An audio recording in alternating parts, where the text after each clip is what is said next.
Greetings, everyone. Hopefully, everyone can hear me. I'm trying to look at the chat.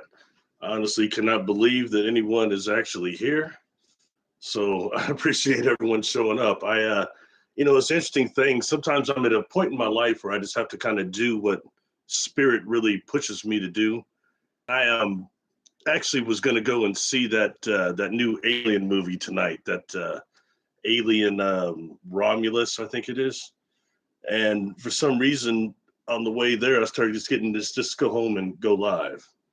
So I came and did it. I've never went live before. I have no idea what I'm doing. Looking down here, make sure everybody can hear me. I appreciate all of you being here. And this was a topic that I just wanted to kind of touch on and kind of discuss because I don't make any more videos now. There's still videos I'll be putting on YouTube that have not been released publicly. But as far as making new ones, I don't do that anymore. That ended about 5 weeks ago, 6 weeks ago, and my friend moved away. So that was one of the last videos, that Light Wars deal. And I can admit to getting a bit emotional about it myself, not just because I personally had a near-death experience, but also I've done a lot of work now with earthbound spirits, both inside and outside the energy field, but especially the inside. And there's a lot of suffering going on when it comes to those. I think it's important that we acknowledge that. And I went kind of hard on this subject, and I've come to the conclusion I'm not going to do that anymore. I found myself arguing with some people that were fools, some people that are good people, but some that were not. And there is this war against the light right now. And, no matter what, when I cross an earthbound spirit, no matter what these people are telling you, okay, these earthbounds, there's certain patterns, there's things that they tell you standard. And I've done probably 500 of them now, or a little more than that I've crossed over. Okay. And everybody has them attached. But the thing is this, they described it being dark. And I'll ask them when they don't go into light, why not? And sometimes they've told me, I thought maybe it was a trick. I'd heard that. Or this. I've heard people, so I thought I was going to go in there and burn. Okay, so that's something that just is really, really prevalent and needs to be acknowledged. But then when I start talking about the creator, God, source, whatever term you want to use, the prime creator of the love frequency, okay, and the one creator, the one God that is omnipotent, omnipresent, and this is outside of religion. When I start dealing with this, this is spiritual. It's not a religious thing. I don't even have religion. All right. But when you start talking about that and the love of God, they start seeing the light. And I won't talk about all the ways I used to cross earthbounds, but that is one way. So there is no way that these people are telling you, they're not saying that. There is a connection between the love of God and the light. And it's not always a golden light or a white light. Sometimes they see a blue one, a green one. And I mentioned that video. I think that might have to do also with our soul groups. You know what I mean? I'm Blue Soul Group. I bet you a lot of you in the group right now in the chat, let me start looking over here. I'll try to do that are Blue Soul Group too. And that's why you vibrate with anything I say or anything. Because I'm not, I'm no guru. I'm no master teacher, none of those things.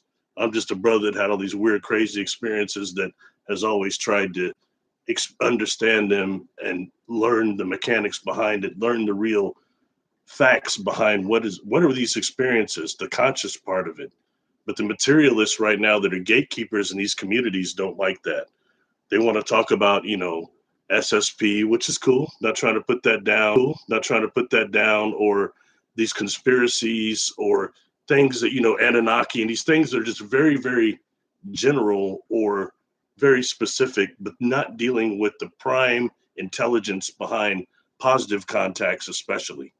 So I think that's just worth addressing. Anyway, going back to where I was at. Okay, so just the fact that dealing with this, it is light versus dark right now.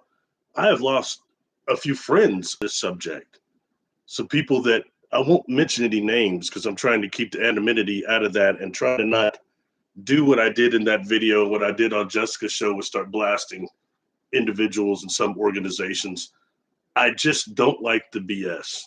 I don't like misinformation and things that are getting people trapped here. And I've said it to you all before. The earthbound spirits here are as numerous as the living. They're everywhere. And a lot of them are, not just somebody put an interesting comment in the video comments, and they had said that a lot of really, really good comment actually. They said, well, a lot of times it sucks that earthbounds are trying to scare us. It's really the earthbounds are more the ones that are joining with people and then expressing themselves as negative patterns through those people. The ghost, I have seen, there are some ghosts that really will try to more, it's not that they're feeding on the loose, as people call it, but they're more trying to get people off property or get them away, or just cause them grief, period. Now, when it comes to the feeding of the negative emotions, that's more these negative inorganic beings that do that. Whatever you want to call them, shadows, whatever, but these demonics, the voices do that as well.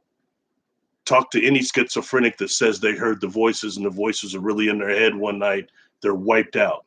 They're wiped out right after that. They're energetically drained. So notice these things, and that right there, I talked about the voice a little bit, and voices a little bit. And I'll throw this out real quick because there's that brother that guy, Jerry Marinsky, and I did a video over voices. I hadn't heard about him yet. And then some people in my Patreon said, what you're saying sounds like him. And I started checking him out. Man, he's bad. That cat's bad. But he's talking about the exact same things that I learned dealing with juvenile offenders and some children in need of care also, that were also sync kids as well, some of them. And many of them heard voices. And, and I kind of just one of those things that just kind of I worked with, and I got in a little trouble because I asked them about it. And that when you're in a residential psychiatric, you can ask those kids that. They'll tell you about it. And ask them, what the voices tell you. They'll tell you, to stop taking the meds, that you all are poisoning me. And then and the side effects are proof of that. And and what are you going to say? It's like, man, that stuff, to some of that stuff they're giving are. So the one thing might not be, is not a lie. Okay, but taking that forward than that, I would, anyway, just point being, I was sitting waiting to get my food at this Wendy's place, and it was a line of people, and this gentleman jumps out and runs up to my car and knocks on the window, and it startled me a little bit. And he's saying, hey man, I always wanted to see you again, yada yada, you helped me so much. And he was one of the clients that I'd worked with in 2000. And I was saying, how old are you now? He said, I'm 39, just turned 39. Wow. And one thing he says is, man, you're one person that really helped me with the voices. You're the one person didn't say I was crazy. And, and I kind of just forgot about that, but then I brought all that back up, and all these things with the voices and how I told them, there was external that's doing that. And the thing being that, I don't want to get off topic here, but these are things that fuel our negative self. And these negative identities are something very real too. And these negative identities are formed during the times of trauma. We have a trauma, that first decision we make that almost condemns ourselves, creates this negative identity that is really part of the negative self. And I'll tell y'all something, the negative self is so strong and so powerful that what we are, and so much of our stuff of our energy is actually put into these negative identities and our reactions. See, the negative identity reacts to situations and to individuals that generate this trauma, as to where the spirit responds. So that's something that's different on that. Beginning these negative identities is not easy, but I mean, it's something that we all have. So sometimes the negative self can be so strong and so much of us that it starts generating actually psychokinetic effects and poltergeists. And some of these poltergeists are demons that we think are attacking us. Remember, we are creators in that way. So things like that, a negative identity, the negative self can be created, also can be created. We have that ability, but don't think that we're so weak. We're told so weak that we don't have any willpower. We just don't know how to project our intent of will most of the time. Maybe not the people here in the chat, and I will start looking over here, I'm sorry, but this is just important stuff. But the things that projection of the intent of will is important. Okay, knowing that we are more than what we're told, especially when you start dealing with consciously and super consciousness, subconscious. And since we're dealing with that right now, I'm gonna shift this over into some of this thing, the people that are saying, "Oh, the light is a trick. It's a trick, and it's a reincarnation cycle." Okay, and we know that there's technologies they use that are called targeted dream incubation, which is technologies that actually engineer dreams and turn your dreams into memories and those memories into reality. Okay, that's very serious technology. And they also have some sort of a technology that's projecting a false light to people that are in the NDE experience and that type of a theta almost level. That type of a level, they're doing something. And in that way, it's trying to attract these what souls to these clone bodies and these traps, these other things. Okay, that very well most likely exists. But I'll tell you, I've done a lot of regressions now, and I have yet to encounter it. So it's not common. And when doing these past life regressions, I ask. I mean, I'm very inquisitive anyway, and you've got them that deep. And what's happening? Are you being forced to doing this to incarnate here? And I've talked about a place that's called the place of translation and reconfiguration. A lot of you in here have heard me say this before. And it's this place that, like in a past life regression, in between lives, the soul goes to. And there's a guide there that will take them through memories. And it can be anywhere. It can be, sometimes it's an office or like a library. It's been a lake or a pond, other different places, things like that. But it's somewhere where they can either go over ledgers or in the water, they're seeing memories. There's just ways, and it's all about their intent and their choices with the interactions with others. When I died and when I experienced and come back, that's what I knew. I thought I was somewhat spiritual with the golden rule and all that, but I still way underestimated the impact that our relationships have on each other. Okay, that's what we take to the other side. Kind of like what Swayze told Demi Moore in the Ghost. Oh, I love you. I've always loved you. Hey, it goes with us. That's real. That's what really counts. You know what I mean? And this is a school. We're in a school, folks, to learn that type of stuff. And the dark self is something that's constantly trying to bring us down for that. The techniques I use actually convert the superconscious, the divine over self, whatever words you want to use, is generally the Urantia book here calls them thought adjusters. Okay, but what that actually is the part of us that's still with the creator that's positive. And there's an ability you can channel in to actually change the negative identity, can be absorbed by the positive and transformed. But we're not told that because we're not told we're that strong, we're that powerful. So these are things, and by no means am I saying they're not external forces, demonic forces that are constantly influencing us. There's no doubt about that. But we also are doing a lot of it to ourselves, and they just pour fire on the water, or on the fire. Sorry, they pour grease on the fire. Excuse me, getting too excited. Oh boy. So this is something just to be very aware of. And when dealing with some of these earthbounds, I mentioned before on Jessica Jones's show that some of the earthbounds have told me that they're being coerced by these others to hurt people. And if they don't, they'll pay for it. They're hurt, sent down to the pit, to this place. So what is that? And most of them say they don't know, but they say it's painful, more painful and even darker than here. So it's the fear of torture. And then again, these demonic forces getting into our minds, okay, knowing our religions, our concepts of hell and heaven and these things, manipulating us. So this is real stuff. And that's even more the earthbounds I talk about are more people like you and me that just got stuck for whatever reason. The land or loving someone or addictions. It's not the demonic factor, but then you've got these others there. When I first started encountering that, I'd done a few of these spirit releases, spirit rescue, and no one knew I was doing them. I was keeping it silent. A certain wasn't talking about it publicly. And somehow I got found out about that. But, I started dealing with even more than the first few. The first one told me, I heard about you. Well, what did you hear about me? Well, that you're bad, and they'll tell the client that too. Don't work with him, he's bad. And I said, why am I bad? Because you're going to make me leave. And I said, well, who told you that? And they'll say, I've got this multiple times. The others that were here in this body, and they left because they said you were coming and you're going to get rid of all of us. But then when you're gone, they're going to come back. So I mean, and that's the demonic force that's influencing earthbounds. Once we don't have bodies and we're still trying to interpret information with the same energy fields that we do with the human brain now. And it's different, but the personality doesn't die. Anyway, so sorry, I've got a few things to get over, and I'll try to get on the chat and talk to everybody here, all right?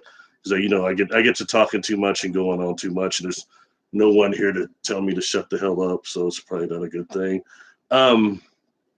Okay, the place of translation and reconfiguration. Sorry, jump back to that real quick. Okay, it's something that a video I had done probably a month or two ago, and it had to do with this book that was Ray Hernandez's and CCRI Foundation's latest book, The Mind of God. All right, and basically what they're saying is that the mind of God is this repository that we return to after death, and it takes our soul life memories from that life, and then we go back and reincarnate, yada yada, which is somewhat what the Bardo Thodol says, the Tibetan Book of the Dead. And I took this and correlated this with those of you that are familiar with Carlos Castaneda. And I thought his books are great. I read them the first time when I was in high school, and then again, even maybe before that, and then after that in college again, and also the women that were associated with him at his party. I read all that stuff. Excellent on perception and some techniques that were presented that actually give third dimensional results. And some people say, oh, that's all fiction. Well, have you practiced his techniques? And they tell me, well, no. I say, well, I have. I tried a bunch of them. And why did some of them almost yield immediate third dimensional results? Something to be said about that. But anyway, Carlos Castaneda has a book called The Eagle's Gift. Sorry, I don't have a copy of it in here. But during that, what he talks about is what the Toltec way that Don Juan Matus had told him, that actually when we die, our essence goes to that the universe itself was shaped like an eagle. And then when we die, we go into the beak of the eagle. And that's what takes our soul life memories. And so what they were doing is they had developed a technique called the recapitulation. Like, let's call it the recap, big word. I've done a video over that I actually put out finally. But it's about actually how to take energy back through pranayama breaths and other things, and a movement of the head that actually takes energy from traumatic, not just that we've left with everyone through everything, back to us into our soul matrix, into our luminous cocoon, filling it back up and patching our holes. And what happens at the point of death, when we go to the mind of God, aka the beak, that the beak takes that recap and leaves our soul life memories intact. That's one of the techniques that is offered in there. Okay. And these are things I'm talking about, that these people that are saying don't go in the light and all that, they're not talking about this stuff. And when I asked them before it breaks out negative, because I started going hard, I'm sorry, I'm just a person. I don't like BS. And some of these opinions I'm getting are crap. Some people, when I start getting attacked when I'm talking, I'm sorry, I'm not, the light is cool, but I'm not the love and light guy that when you attack me, that I'm Martin Luther King and I just turn cheek. No, I'll pull out a sword and I'm accurate. So don't do that. But anyway, but point being, these are things that are important to learn. And these people that say that, they're not offering anything. When I ask, they say, well, what proof do you have? What data do you have? When I'm speaking about this, and the three criteria I put up for me to even to argue with these people, most of them can't meet it, but they eventually try to trigger me, and work sometimes. But one is, okay, have you had a near-death experience yourself in the body you're in now? 2, are you a medium? Can you interact with the dead? And every medium is a psychic. Every psychic is not a medium. They're two different gifts, straight up. All right. So that's my second. All right. So that's my second criteria. Third, have you worked with the earthbound population or ghost population? If so, how many? What have you done? What are the techniques you've done that ensures these people transition without going into the light? Where do they go? How do they do that? And don't become earthbound spirits. And I've gotten very few responses, and the few I've gotten have been, excuse me, yo, they've been hella weak. Hella weak. And I mentioned somebody that's very popular. A lot of y'all would know who this individual is. I won't mention any names, especially since they're known so much for trying to have, molest females that are in their presence. Anyway, we won't go into that, all right? This is a good person, all right? Somebody stabbed you in the back in a heartbeat, just like that, but they're well known. And they told me that they had an NDE like me, and the light came, and they went around the light, and then they just took off, and they were going through the galaxies, and they were going at a million miles, all this stuff. And as I'm sitting here with this individual, looking at this individual, they don't have personal power, very weak personal power. They make big claims that people look up to them, but when I'm in these people's presence, they are definitely not an alpha, okay? Not personal energy and personal power. They don't really have it. I'm just being honest, all right? And I'm not trying, not like I'm this great cat, but if you're in my presence, you'll feel that Artron energy I talk about coming off me. I'm exactly who I appear to be on this TV. I'm not somebody different. When you meet me, I might be a little more dumb than I appear. Everybody's more smart in the cyberspace. But anyway, so point being, just beware of where you're getting your information, especially when they can't give the information, the data. They've not done the work, okay? And they're mostly listening to other people. And I've mentioned that dealing with these remote viewers, which I have much respect for. That's why I really appreciate Jessica. She's well trained in that stuff. She trained for years. And I'm finding people that call themselves remote viewers not acknowledging her at all. And she, I went and put on my YouTube channel all the remote viewing targets we've done on her shows I've done with her. There's 63 on my new playlist there. And I also upgraded the interviews I've done, the ones that I could find. It's up to 105 or 6. So it's quite a few. I've done quite a few stuff that doesn't get acknowledged, but not the point. The point being just that I think that remote viewers can be influenced. And when you've got these demonic forces that know about our concepts of heaven and hell, you think they don't know about remote viewing? And they're not placing things there that's misinformation? Yes. And some of these people who are viewing, check them out. Do they know how to really protect themselves? Or they just look cool and they're cute? They're pushing sex.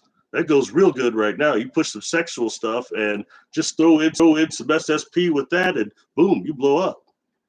Just being real, okay? That stuff I don't like, because it makes people like me not come forward. And this is the time we all need to come forward and communicate more, because all this is connected. I've been told recently, you're just better off when you only talked about UFOs. That's not what this is all about, though. Some of these, like that alliance I dealt with, when I got older, the contact changed, and it's not as being on these craft as much as it was, being these telethought communications. And it's strong sometimes. And they're telling me, we've always tried to do this with you, but you wouldn't pay attention. You only paid attention when you saw the ships. And that's a part of us too. So, so things like that is just the involvement we go through. Anyway, sorry. The mind of God, we talked about that, the eagle, and just some of this that is this trap that people are saying is a reincarnation cycle. But the truth is, when we go back, and some of those memories go back to this repository, we come back to learn the next incarnation. And it's not always on Earth. And every time these souls are choosing where they incarnate, what universe, what timeline, all that stuff. And every one of them I've done so far. And I ask, hey, is the light making you go over there? No. Consistently, no. Is the angel or the guide, are they making you do it? No. It's my choice. Even when it comes to the other souls that are there in this place of translation and reconfiguration, when they get done going through the soul life memories, there are these other souls there. I mentioned that the different numbers that are there. And they're people that I can actually take them through their lifetimes and they can tell you who they are, starting with this one. Several of them will be there. And I mentioned before, it's the people a lot of times that screw you over. Sometimes it's family members, but they're people that have agreements. And only one person's ever given me the word contract. And I said, is a contract forced? Well, no, that's not quite the right word. Maybe agreement? Yeah, it's an agreement because we don't have to do this. We're just trying to help each other. I think that's important. So that work, and then I'll try to go through this chapter. So I apologize, everybody. Appreciate you all being here. The last thing would be that I had to change my own view on that. I personally believed that this is a prison planet. And that's because excuse my language, the effed up people that run this place, they're destroying the biosphere, trauma's everywhere down here, pain, suffering. It's hard to survive down here. It's dangerous as hell. Our bodies are fragile as all get out. They don't last very long. So, I mean, it's all these things down here that made me think that this is basically a prison planet. And I mentioned before, my brother, who's older than me, it's all these things down here that made me think that this is basically a prison planet. And I mentioned before, my brother, who's older than me, he's 68, well into 68. So he's almost 20 years older than me. But point being that he always says that, man, this place sucks. This place is very hellish. He's a musician too. He said it's hard to survive here. And there's no way I agree to come here on any quantum level, any soul, any spirit level. No way. And that actually is not correct. It used to make me laugh because he looked at me and say, I was injected here or something. It always made me laugh. But in truth, he didn't make an agreement here, as much he might be unaware of it. And it's, so these are things anyway that I think are just important. But to the work I'm doing, especially the regressions and other things, I had to accept that some of my views were wrong. Okay. They didn't hold water. And my own personal near-death experience, you got to understand, I was in a coma for weeks, but I spent a lot of time trying to figure out, and one of the things that killed me was the lack of oxygen to my brain. That's what was killing me. Through what's called DFA, diffusal axonal. You can look that up. But anyway, point being that when I was me again and woke up, got my memory back and stuff, and had a clearing, I spent a lot of time trying to figure out how much of what I saw, like the angelics I saw, these light beings I saw, these high angelics that were not physical, they were light. And when I went through that, how much of that was the last oxygen in my brain processing, okay? And my interpreting it. But I can say this, reality is real to the perceiver. And had I not come back here, I would have been over there and beyond, perceiving that, okay? Anyway, so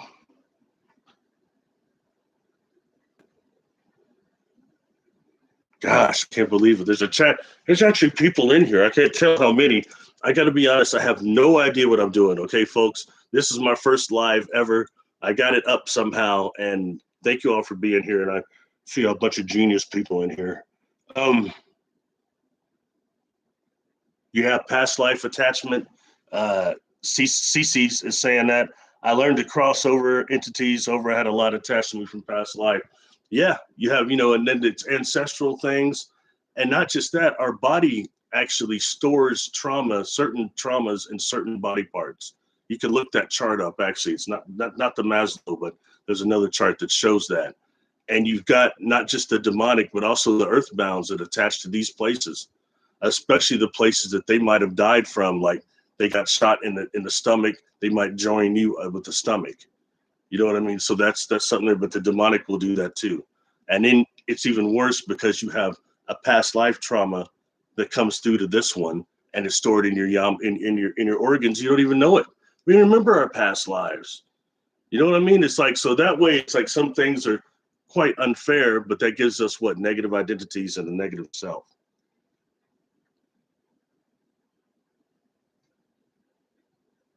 Could it be that the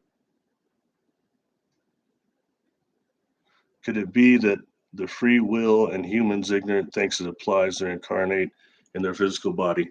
Well, I can say this much: the free will is real. When you're outside of the body, you have much more discernment than you think. Enough discernment to where even earthbound spirits choose not to go into the light. They have that choice, and then they deal with the darkness and all that other stuff. So the free will is definitely real in that way, but we're not told that. And there's another one. I'll bring this up. All right, sorry, get a drink of this real quick. I put up a video probably about a year ago now, and it's called the soul fracturing regression. And what it was, the client was being taken at night when they were younger. And what these beings were doing were, first, they had done physical experiments on them and were making clones of him in different in their dimensions and their densities. And there were like 4 beings doing this. One was a type of a eagle being, a bird being. Another was a type of a dog man that looked like they're on this ship that looked like more of a German shepherd. It's the way they describe this being, as opposed to your average dog man, but a German shepherd when they don't have their ears up. Okay, and another was an octopus type of being. And then but these beings were all trying to put these clones of this individual in their dimension. And then during the process, when they're taking the individual, levitating them from with this what we call a stasis beam of some type, they're levitating them towards the ship. They're also seeing how far they can get the ship up and away, and they start doing this bilocation process, which is actually removing our astral energy, our energy body, from us for these contacts, and they're removing it from the physical body. They're trying to see how far they could get the individual's energy body away from the physical body, how far away. And they were trying to fracture the individual's soul so that it could inhabit these clones in all these other densities and dimensions. Now it's the process of them separating the physical body and the energy body, this bilocation, through that stasis beam, that gave them night terrors 20 years later, and why they were chose to work with me. So that's one example. And I mentioned this before. I don't want to be too repetitive. All right. I apologize to everybody if I am. But during the end of this, I asked, well, how would you, as this for our emergent, how would you categorize this experience, a negative experience? And they, oh, no. What? And I mean, how else could you take anything like that? No one's asked, so why? Why is it not negative? And they say, well, it's because that these beings they're all just different. They're all just different.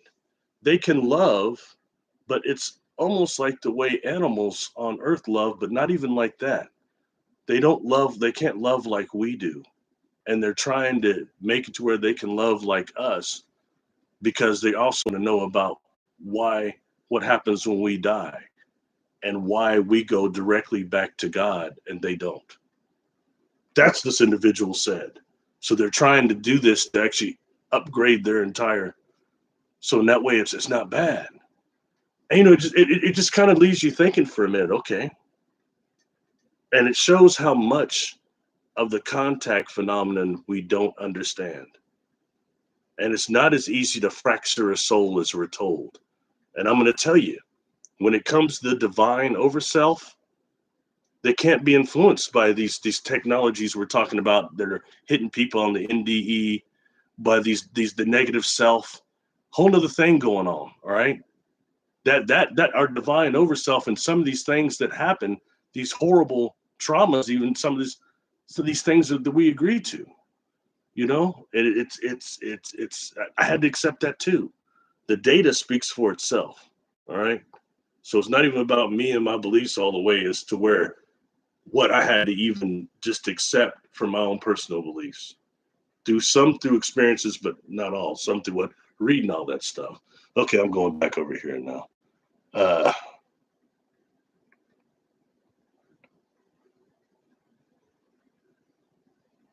Thank you, Ace Banner 007. You can be yourself. We're here to learn. Well, thank you. Appreciate that, man. Thank you.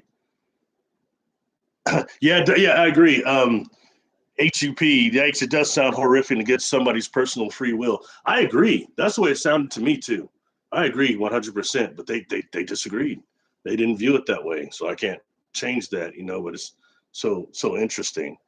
Um, no, they weren't AI beings. These were actually physical beings, but they were on different dimensions. They're different densities. And if you've actually encountered, and it's weird because they're all on this ship in like a control room when this individual's being experimented on. So what's interesting when they're actually like taking the individual's sperm and stuff, it is AI machine doing that.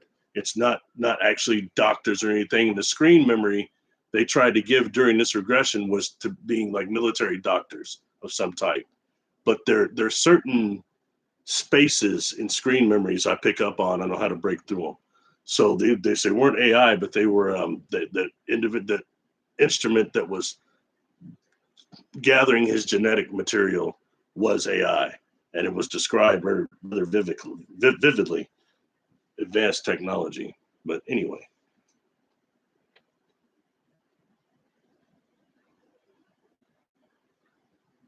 yeah, correct. Love transcends through time and space. I couldn't agree more. Sorry, I don't know how to flash stuff up here like Jessica and everybody does. I don't know. Unless I just press on it, does that bring it up? No, it doesn't do it either. Sorry. Part of the problem, I don't know what I'm doing, but I'll get better. I'll do this again. I didn't expect anybody to be here. I thought I would probably click on like 10 minutes and be off.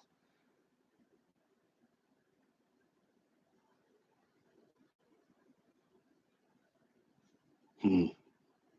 You know, the fact is about soul agreement. I can't believe the soul agreement. Have to accept it. The divine over self cannot just be overpowered.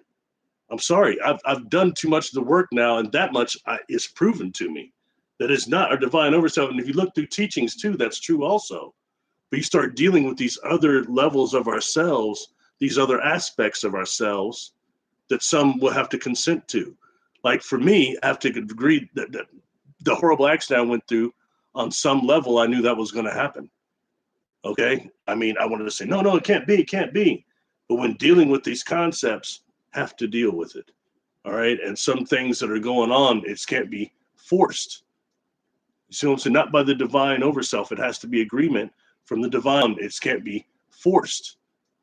You see what I'm saying? Not by the divine over self. It has to be agreement from the divine over self for that to happen. You know, and there's a reason why some of us have had these horrible negative experiences, and some of us have not. A lot of us have not. The majority of have not. All right, but although we hear so much about SSP right now, is so forced down our throats. And I don't want this to sound negative because I've got some friends that have been through that. I've had some clients that have been through some of that stuff. Okay. And I know that technology's being targeted individuals and how much that they're doing that is also being correlated with this SSP thing is very, very real. Okay. But there's some things that are not being acknowledged about positive contactees. I've said this before and I'll never stop. You know, Ray's work right here proves that. Actually, the pie charts that I've shown on Facebook, I've shown them on those videos. They're not what we expect to hear. And sorry, show me another organization that's interviewed 4,000 contactees worldwide. You know, period. So in that way, but we don't hear about that because it goes against the grain. And don't think for a minute I'm saying, oh, the space brothers are coming to save us. I don't believe that. Okay. We are in enough of a free will zone to where we know that there are tricksters here that are influencing us and doing things, but we still exist, or otherwise with these technology, we wouldn't even be here anymore. there's plenty of other forces ready to come in here and take over stewardship of this planet. And it's a lot more than just we're being used for gold because Zechariah Sitchin said so. You know how vast, how many planets there's gold? That's not that rare. Okay. And if you have advanced materials, they can go mine that other places. We have to start broaden our concepts of creation, of contact, and all that.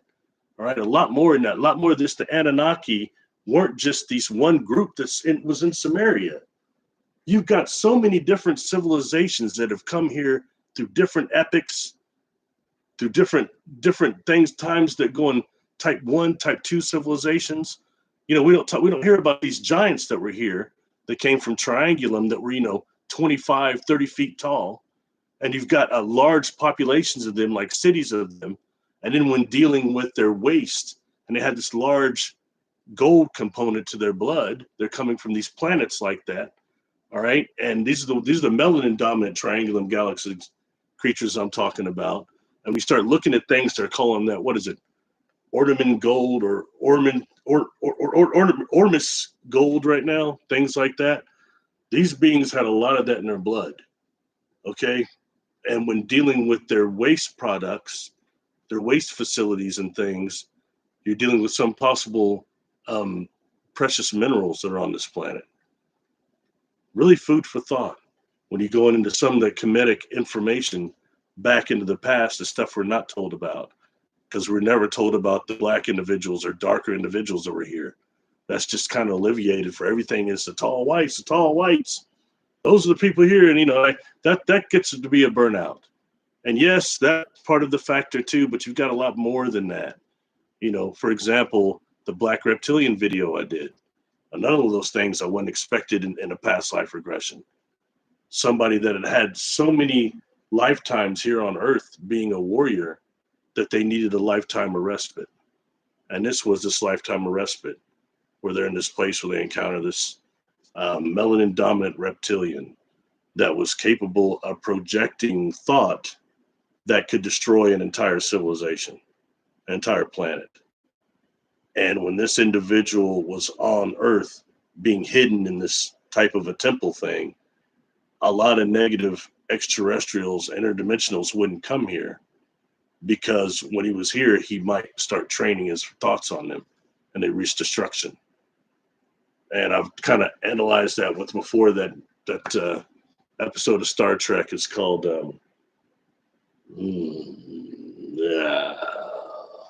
gosh, I'm sorry, it's the Next Generation, but it's the two old people on a planet called Rana, and it's just like a little acre of their house is still there, and they're dancing a waltz, and alien ship had like destroyed the whole planet.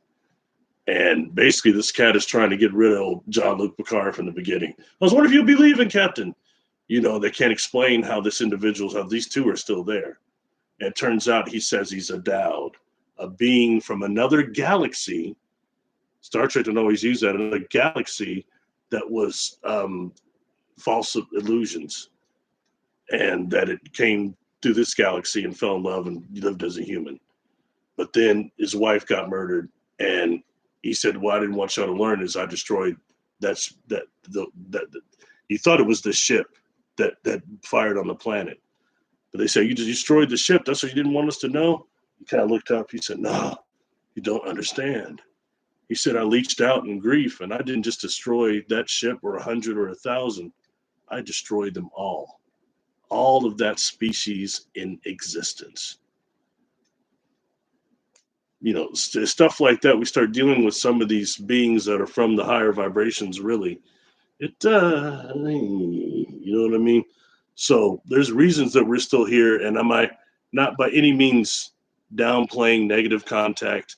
I'm not downplaying SSP either. Okay, that stuff happens. There's a whole deal being exposed there.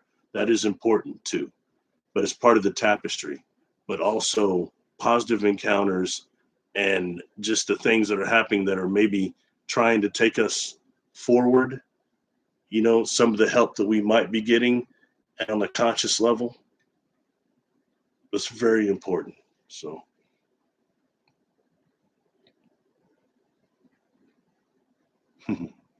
Giants in the earth. Yeah. That comes up a lot, you know.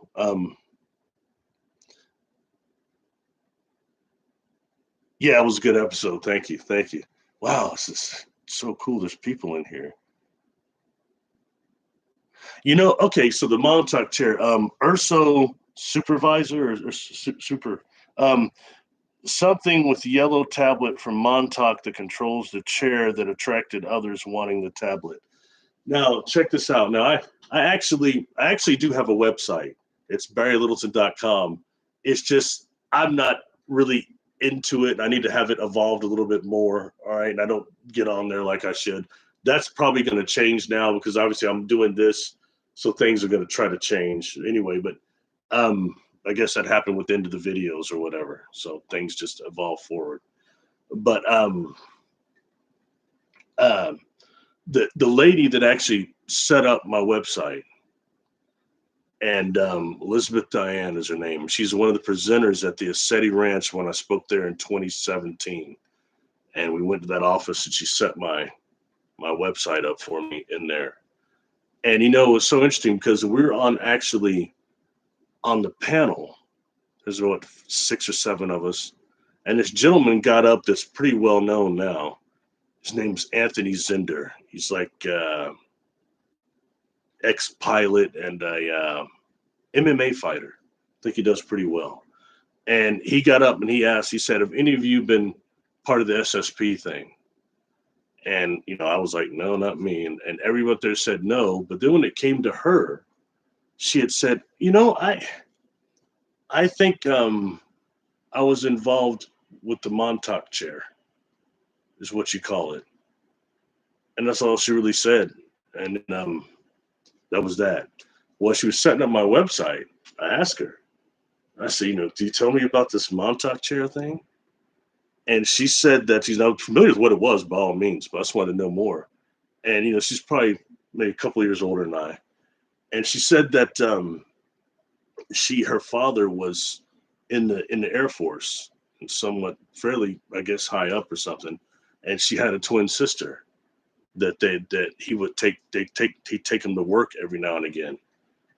And this time he took just her. And that she winds up going in this room out there where there are these two like type of guards in these black uniforms she didn't like. She describes them to being these rather large Caucasian men that she didn't really care for, with faceless, emotionless faces. But in this room was what she described very vividly to me as a dentist chair. She said it looked like a dentist chair, and said, and I thought, you know, so I sat down in it because I was waiting for the dentist to come out. I thought I'd probably get some candy and balloons and the whole thing they do for kids. But she kept saying I didn't like these individuals that were in there though. And at some point she's sitting there, there's I guess a screen on the wall, and she starts seeing things on the screen, and then there's some missing time. And she had mentioned that she had completely forgot about this until she heard Andrew Basago talking the first time he came out. And then it started giving her trigger memories of this chair she'd been in. I mean, to the point to where we got online, we were online already. So I started, what's chair did it look like? She picked a chair that was this black dentist chair. It looked like it was from, gosh, I had it written down somewhere. It was like a 1978 model of one of these chairs. She said it looked a lot like that one. And so that's just one deal there that I've dealt with somebody that just said they've been involved with the Montauk thing. So, you know, that goes way beyond me. And there's people that are much more knowledgeable on that than me, but I find that interesting nonetheless. So,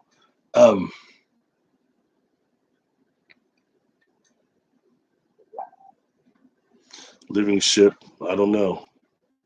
I've been on board living ships, and I can say this, that, you know, the ones that I've been on board so far don't seem a lot like the ones I hear illustrated by other people. The ship I was on board, I've been on board, are sentient to a point of where I'm not just on them and I'm not just sitting there, you're going to go left and right. I'm just taking over and I'm just steering them and they're flying. These are ships I've been on that, especially when I show you the organic UFO that's on my YouTube channel, that is a ship that is capable of actually generating these makos, these black holes, and finding the one of the most um, path, the most coherency. Okay, that is advanced technology. And while I was wondering on some of these things, although these beings are communicating with me and I'm dizzy as heck, but I'm moving around on there. I'm not being escorted really or anything.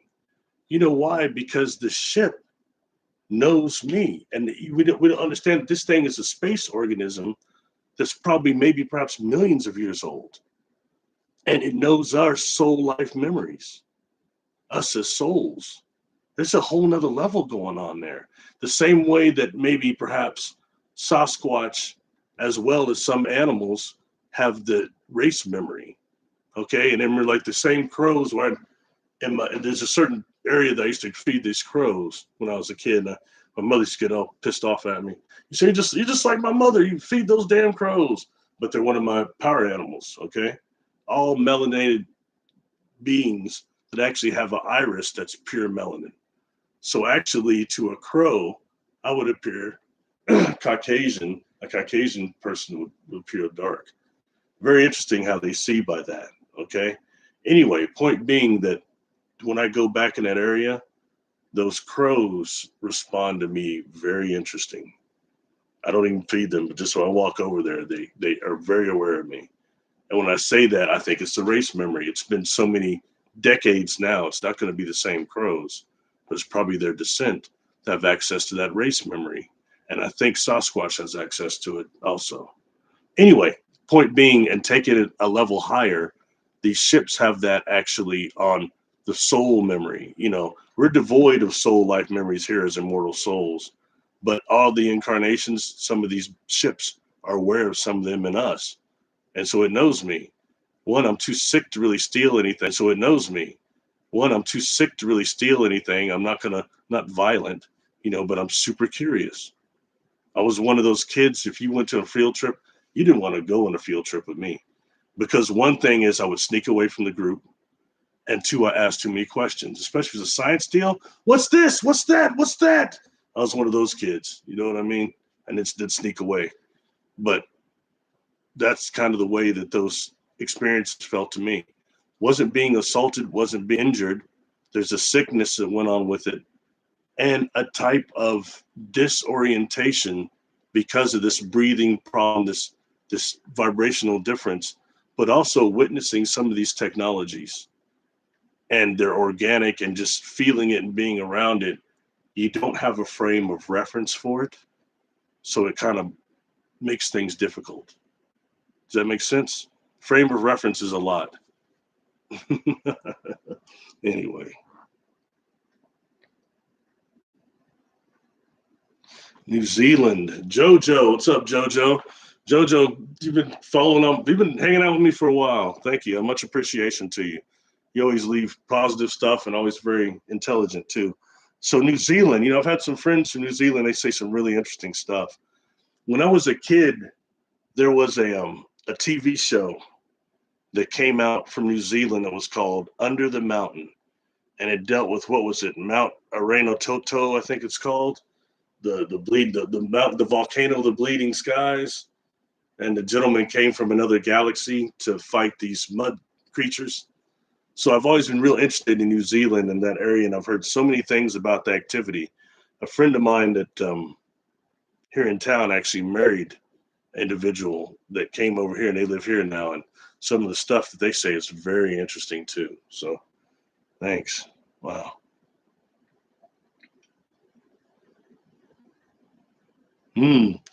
Midnight Watchers, what's up?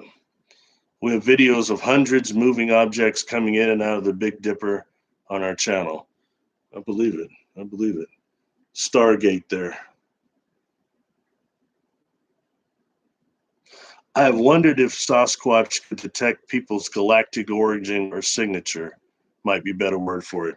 QP. Thank you. Another cool person. Excuse me. I'll throw something in. I can't fully answer that question, but I will throw in something interesting that I've encountered. When I mentioned this place of translation and reconfiguration, that happens in a past life regression, especially a life between lives regression. But what happens is the natural process when they're going through this guide just comes.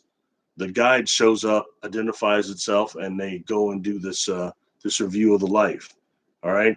Now, what's interesting, one of these I had done, that when the guide shows up, it winds up being this Sasquatch. It's really big, a larger one that was hard to get it focused in. But okay, and then it takes the client, the spirit, the soul, to this place of this place of translation and reconfiguration. It's not a library, it's not a pond, it's not a garage or any of these things. It's a ship, a really big ship as they're describing it, that has these crystal chambers inside of it. And the soul goes into this crystalline chamber and goes through the life review in there. And then when it emerges from the crystalline chamber, it chooses the universe. Oh, sorry, I got too excited. Sorry.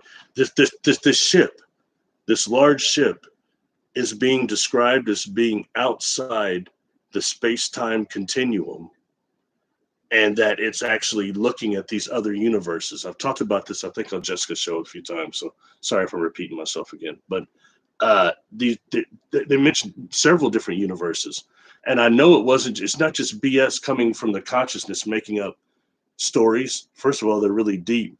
Number two is some of these universes they described as looking like broken shards of, seen universes that look like broken shards of glass.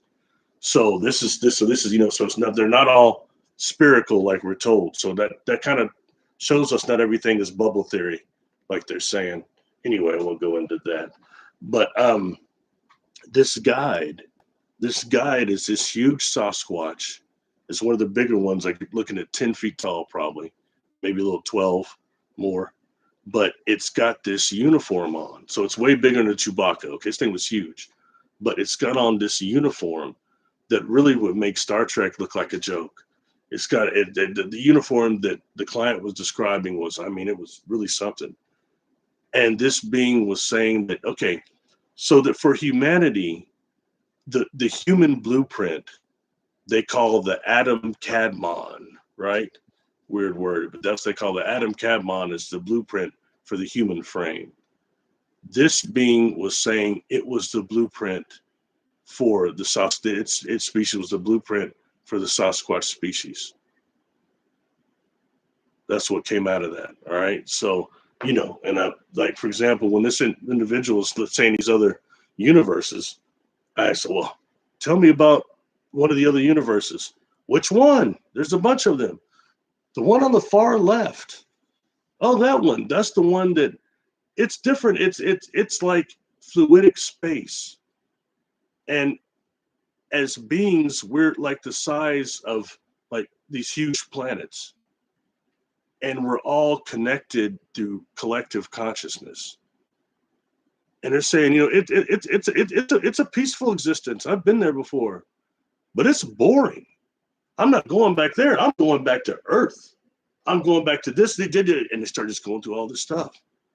Of everywhere they could have went, they chose to come back here.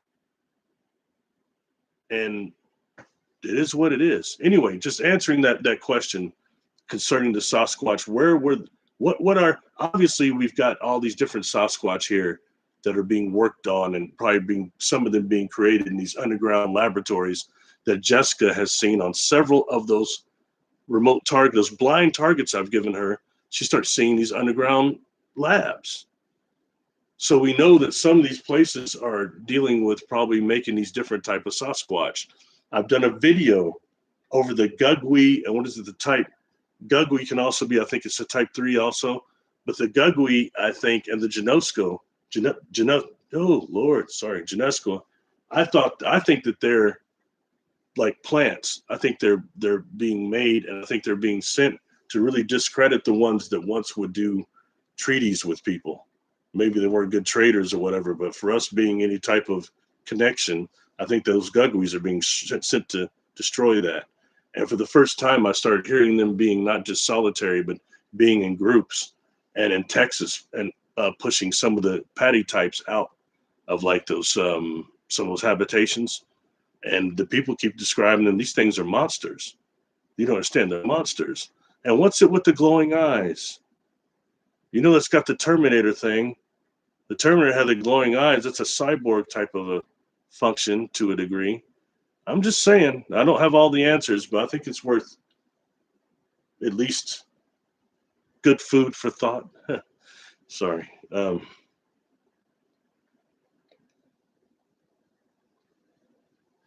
Who do I believe the observers are? That's a question from Lisa. Hello, Lisa. How you doing?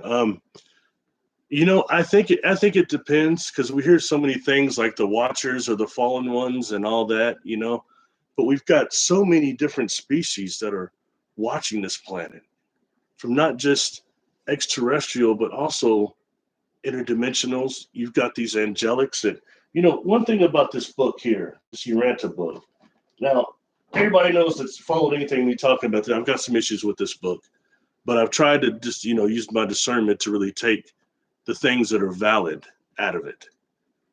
And I think one that comes up is really valid is when it starts describing the seraphim, the angelic orders that are not just here on, they go to Uranta. You know, Uranta means earth, so it's the earth book. But they start describing the Uranta angels and the different types of them, the different densities of them. That's very interesting. But then it goes into, it describes, this one describes 7 super universes, and it starts describing the angelic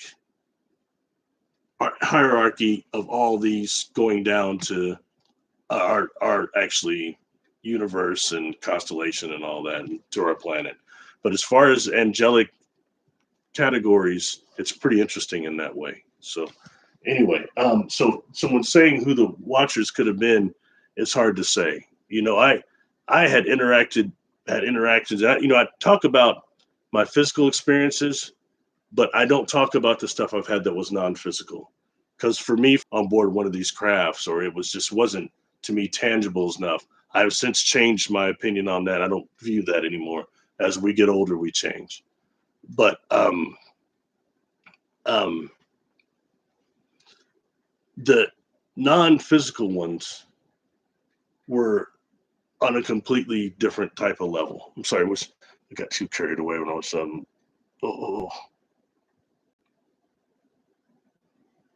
observers. Sorry. And during that, I interacted with who are called the Melchizedeks, and they weren't physical beings. They looked almost like these really bright, not glitter, but these bright, like silver things. They're communicating with me, and they came to me in a meditation. And then they interacted with me a couple of times. There's another group that told me they're called the Benai. I can't really pronounce it. Benai or B-NAIORR. I was only able to find information about them in book. This book here, The Keys of Enoch by J.J. Hertog. See, I've got the other copy over there. This is the one I read. When you really read your books, they wound up. Anyway, but they actually talked about them in that book there. And that individual who had seen that black reptilian was kind of describing the Benai or that were people were following here on Earth too. So just interesting on that. But for all I know, those could be observers too. So I don't know how to exactly categorize which beings are observers, because so many are watching, so many are interacting, and you know, doing these things, especially when you really tapping into your consciousness during meditation, you start getting into prime intelligences and other things like that. And I've also mentioned, it's people said I'm off, I repeat myself. You know, I got to talk about the damn Makos and the quantum holograms. You know, you got the stuff goes through there, it makes the quantum hologram on the top. And what happens is when you get a black hole, actually, and the Mako is the mechanism that holds the information, but it actually wraps around that Mako. Okay, and think about the way the accretion disk actually looks on a black hole or on a galaxy. You've actually got, it looks like an accretion disk that is forming around that Mako. that is actually the hard drive of the universe. That is the Akashic records, and they function the same. That are spherical and helical, and we've got spherical microtubules in our brain that allows us to actually interact with the Makos, and even to show how the similarity with the quantum hologram, and that I'm sorry, the quantum hologram is the perfect copy that when this crystal goes through, the quantum hologram is the perfect copy that's made on the surface, that information. All right, that's part of the wrap up in the Mako. So that's the Akashic records that we can also access these quantum holograms. That's the Akashic records, these hard drives in the universe. So that's something to really think of seriously in that way. But when dealing with that and dealing with these type 3, type 4 civilizations that Michikako and everybody's talking about, and at the type 3, you start using the space as your prime power source. At a type 4, you would be using the Mako as your prime power source. So in that way, when dealing with civilizations like that, some people say, I don't believe that's true. Well, they're probably not even in existence anymore, at least the way that we are now. But guess what? They would still exist in the Mako, in a quantum hologram. And that means they can still contact us through the divine field and through our brain waves. So that's how much our contact experiences is connected with that, with those Makos and with things. And that's why it's very much important to understand about brain entrainment and how being bombarded with negative experiences, negative this, negative that, and how that very easy with fear can turn a contact experience into a negative. And it's not like that doesn't happen anyway. So I'm not trying to put that down, but we are strong enough with our will to actually warp things into that. I had this experience with these beings that I can almost call them a type of watchers. They were these throne beings. And they're the ones, I have illustration of them. They're the ones that had the heads that are going into space. It was a very bizarre interaction. All right. But at one point towards the end of that, the golden one with the golden quasi crystal in his chest projected to me, it's sitting in a chamber. It's like a clear chamber of some type. And there's this device that is around its head, kind of, that stops it from looking like it's projecting into space. And it's putting in my mind, the warp fields of your thoughts affect reality. And from a sci-fi geek side, that warp fields, I have a different understanding of that as far as space and time and propulsion also. But when thinking about actually thoughts, I never thought of it like that, and how our thoughts actually affect reality. For example, one of the ways to get these negative identities I've talked about, one of the methods I use is actually not just people don't understand that the mind really takes pictures and then feeds it to the spirit. It's the spirit that produces emotions. Okay, it's not the brain. I don't care what they say. That's the spirit. So one way that the brain taking these pictures, you can use images to actually access some of these negative identities and things. So that's just it's just ways you can do things that we're unaware of, and just when it deals with actually the spirit and that type of things that form right after a trauma and during a trauma. It's really, really important, and allow us to be who we really are as energy beings, which is much more massive than what we're told. And there's a certain perfection that is with us as energy beings. We don't get told that, Anyway, I'm sorry, I was talking about brain entrainment. Somehow I went off into that. But it's just very important to just be aware of these things. And these are things that take us forward consciously. And if this place is going to exist and continue on, it's going to have to be a lot more than just a conspiracy with what's going on with the governments.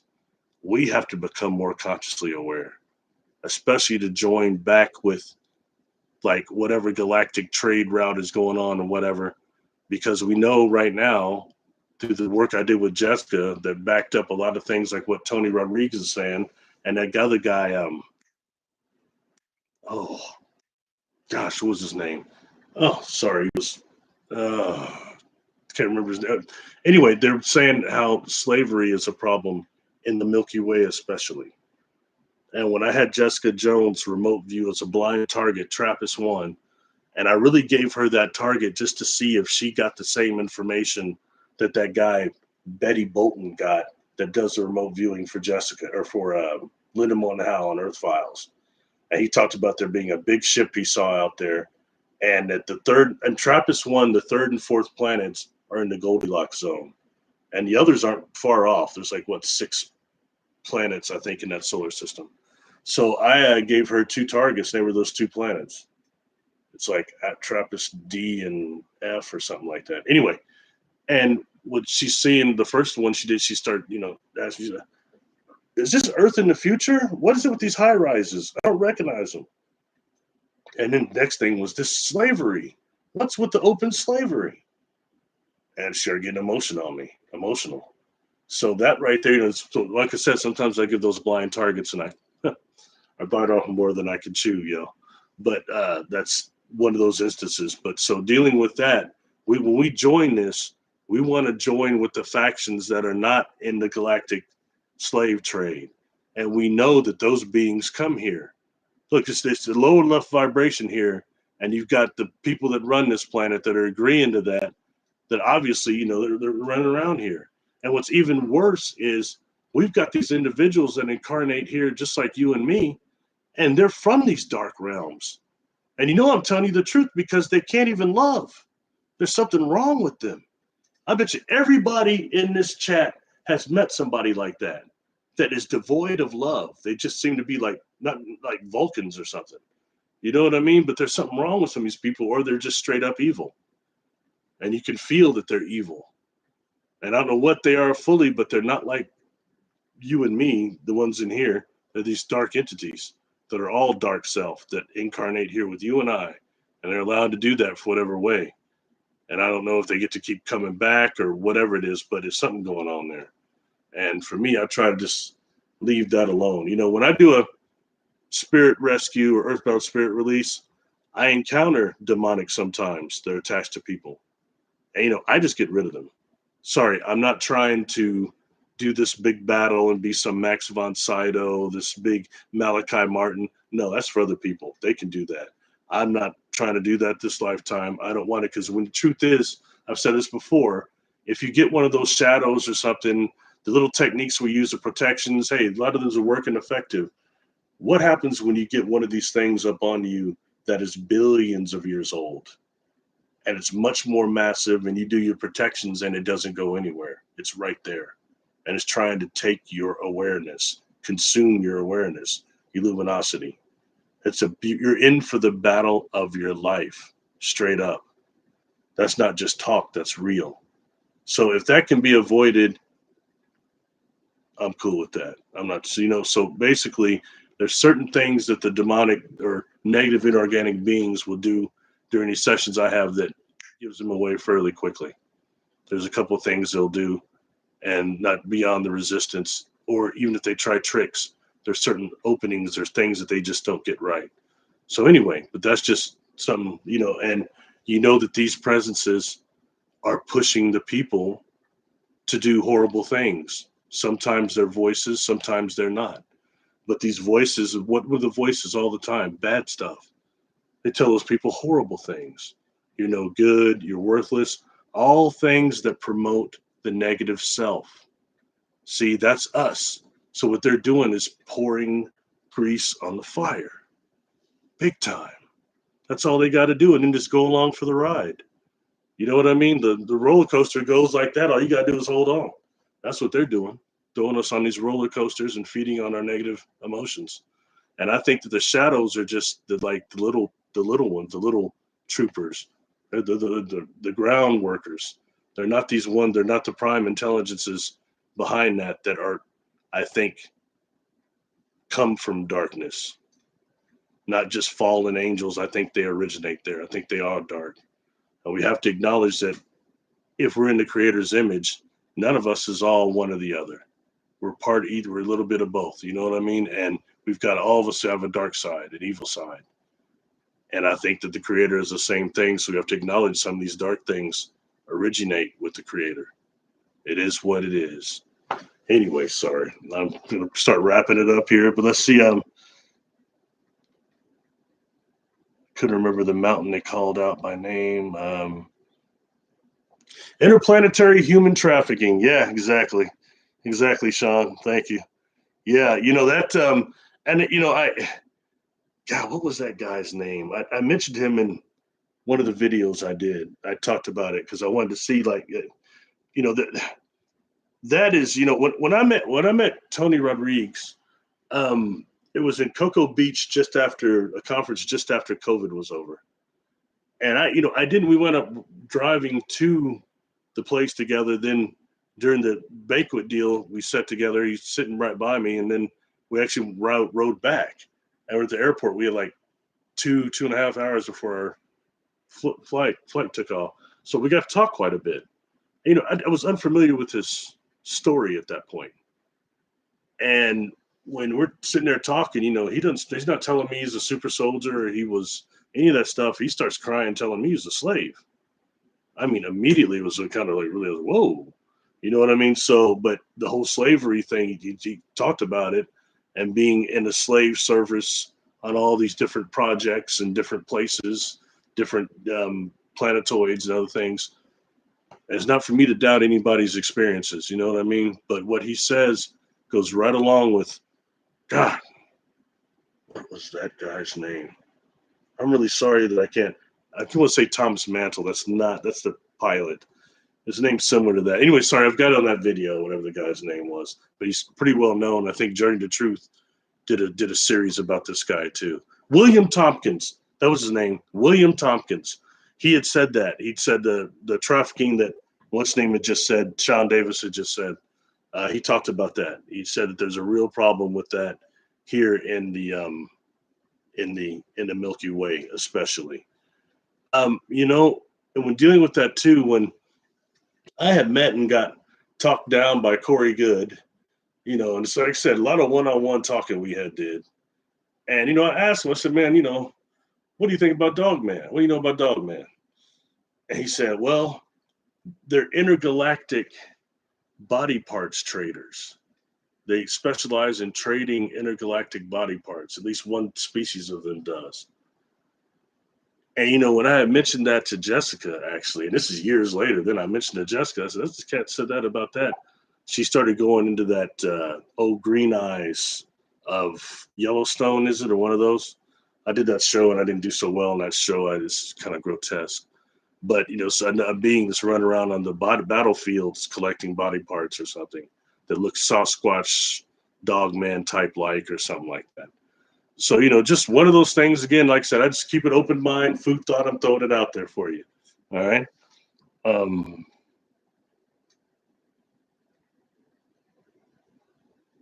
What do you think about the future of humanity? Ann, how you doing, Ann? Thank you for commenting and everybody commenting. Thank you. Doomed. Effed. No, I'm just kidding. Well, not really. One thing is, as far as humanity is, that I think that right now, the shift in consciousness we're getting, these quote unquote star seeds, these other things that are being born, these kids that have past life memories intact, I think that change in consciousness and vibration is a chance for humanity to save itself. And I think that's what's really going on right now. This awakening and all these things people are talking about, ascending, all that. I think it's a chance for humanity to save itself and remain stewardship of this planet. And it's through doing these things, that is like enough of us to keep spreading just light and love and this knowledge. Really, I think that's the best thing that could happen right now, because humanity's in definite trouble. And, and there's a scene, I don't want to get too geeky on y'all, but since I guess this is my little weird deals, who cares? I use a lot of references, which I've been criticized for, in entertainment. Because I see something on entertainment, I remember the whole scene, the whole lines from everything. There's one of my favorite scenes from the second Doctor Who I ever saw.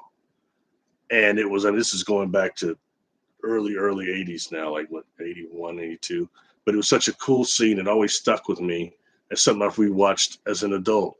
It's Tom Baker, my favorite doctor. I don't care what y'all say. My favorite doctor, Tom Baker. His second episode was called Ark in Space. And that's where they have the ark that's out in space because there's been a solar flare on Earth that caused the rich people of humanity to jump on this ark and actually don't go into stasis, hybrid chambers, suspended animation until the Earth had regenerated itself, and then they would be revived. Okay, and they go on. Nobody's been revived yet. The TARDIS lands there, and he goes into one of this like a hibernation chamber, and he's looking around. He's like, "Homo sapiens, you're absolutely invulnerable."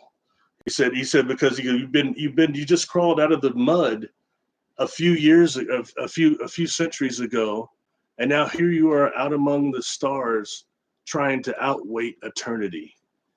You're indomitable. You're indomitable.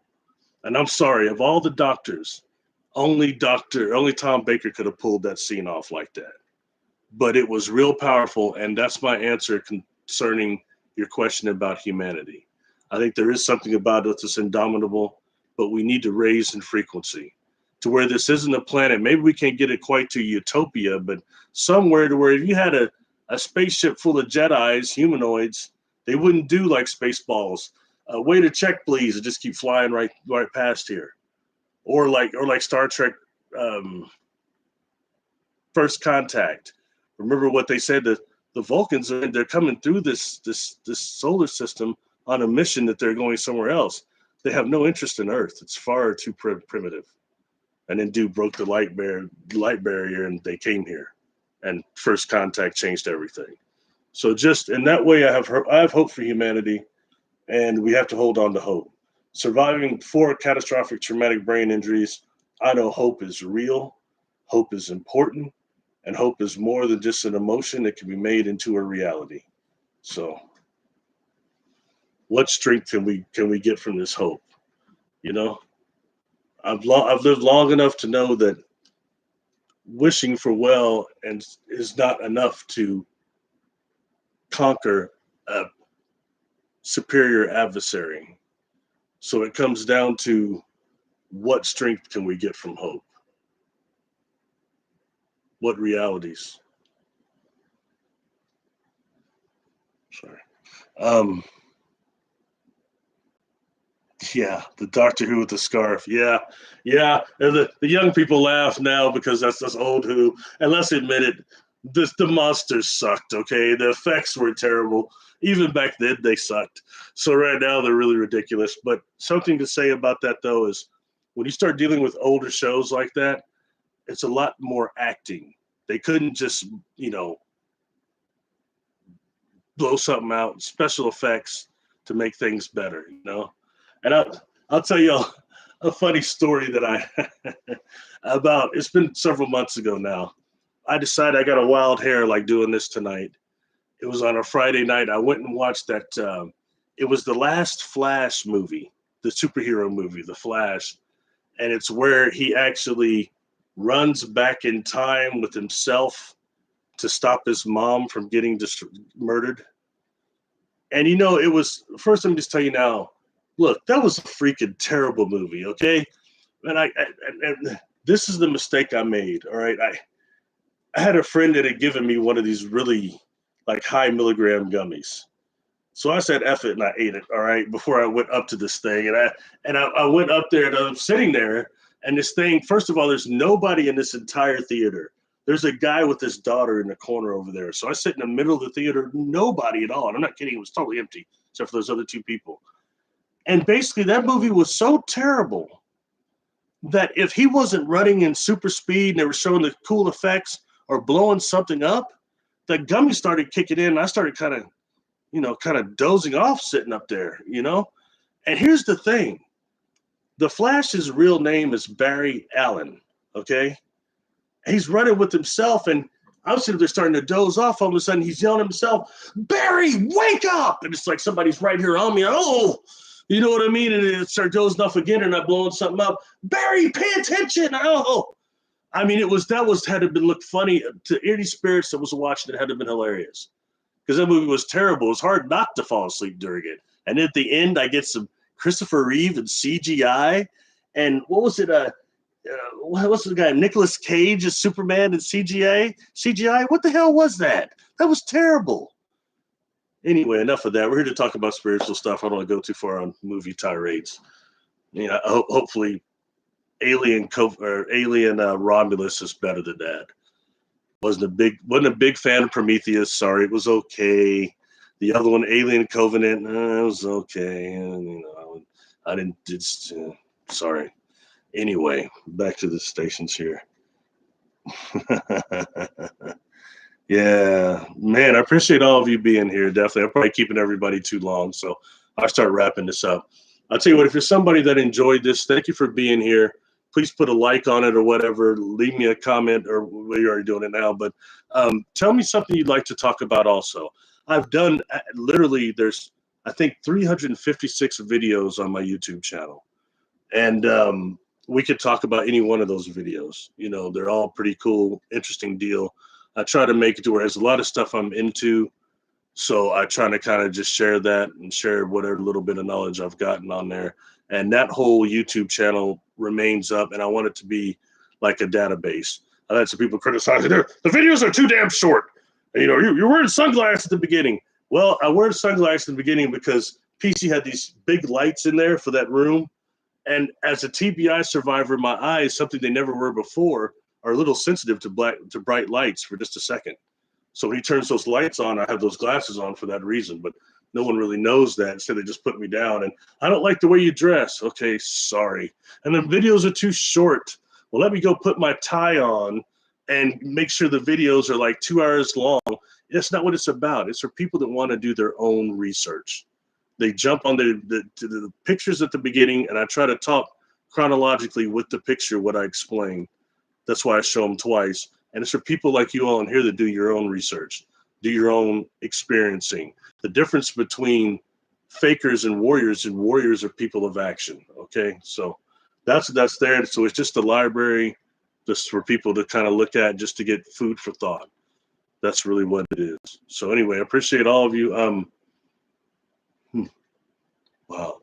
Yeah, so just let me know stuff if everybody likes this. I thought Spirit wanted me to do it. I thought there maybe 2 people in here, maybe 3. I didn't think there'd be like a really group of people. And I'm unaware. Before I leave, I ran, these groups and these people I've met at the conferences are always interesting, especially the ones that are on the platforms. And I met one person I do like. Well, first of all, he's even taller than my brothers. Brad Olson, I met him. I was like, what are you, man, about 6'7"? He's like, no. I said, 6'8". He's like, yeah, how'd you know so easily?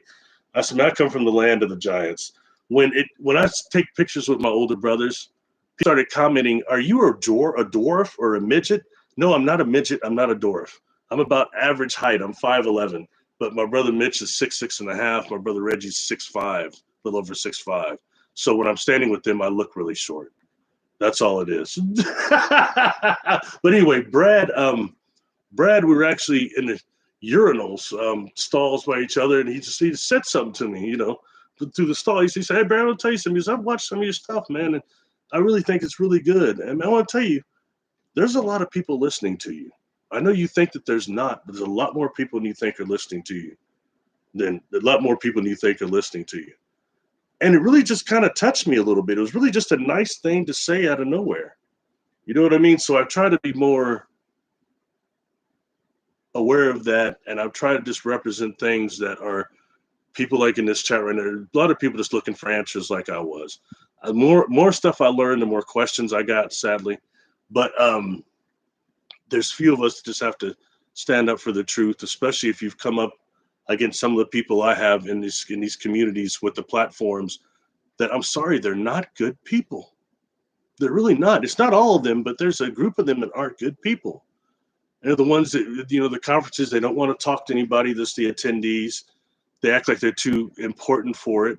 They're real mean to people, got these bad attitudes. And I know y'all seen some of them, and I mean, I'm not Mr. Nice Guy. I'm not Mr. Sunshine, but I think those conferences are really important because those few of people that have the finances to get there, it's important because, one, you get around like-minded people, you get to exchange brilliant information and knowledge, and you get to do some types of spiritual practices sometimes. That's really, really beneficial. Because when I was young and I was coming up, there was none of this stuff. You know what I mean? I remember 1987, I thought I was doing great because I read Bringers of the Dawn. That book came out and it was kind of revolutionary for those of us that was contactees, you know, if you remember that anyway. Sorry. So I appreciate all of you. Look on here for anything else. Hollywood, Ace Banner 007. Barry, I want to know what dwarfs, goblins, elves really look like, and not the Hollywood versions of them. You know, the ones that I've seen, as far as like the dwarfs and the elves, the ones I've seen, the picture they're described as looking more like small Sasquatches, not quite Ewoks, but something similar. Um, on the little people, you've got a lot of people so much more knowledgeable than them. But the video I'd done, I mentioned my friend Travis that passed away probably about 10 years ago now.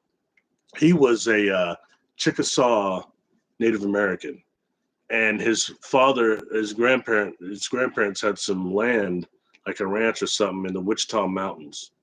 Okay, so he had mentioned that he saw a Sasquatch on there. I've talked about that. Then he also said he'd seen the little people, and that he got big trouble for talking to them.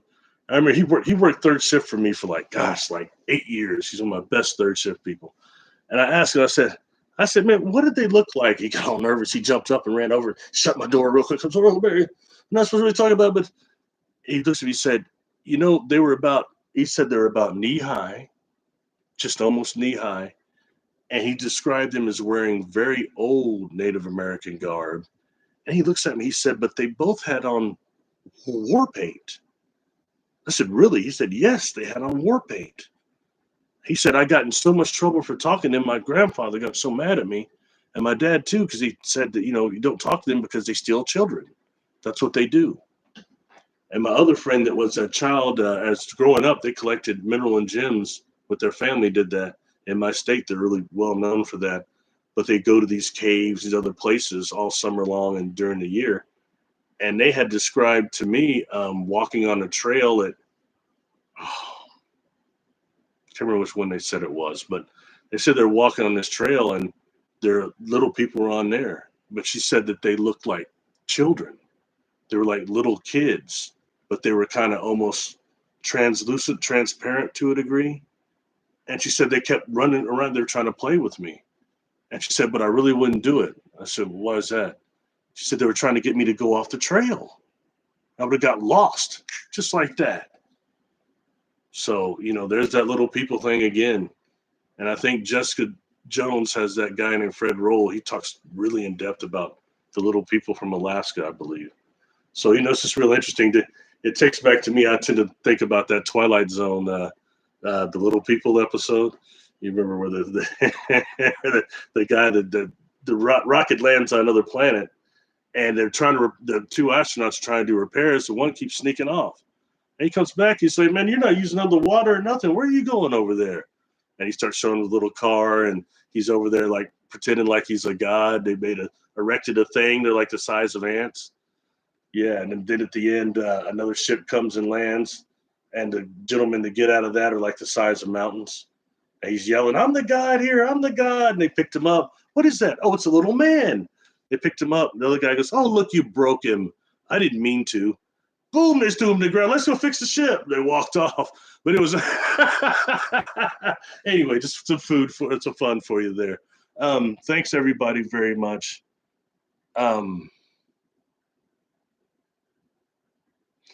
Chips, implants, punctures, that'd be a different I think a different conversation, but that'd be a good one. You know, when dealing with some of this is HEP. Some of those chips that were found by like Dr. Lear that he removed, they had those like 2 miles of carbon nanotubes in them.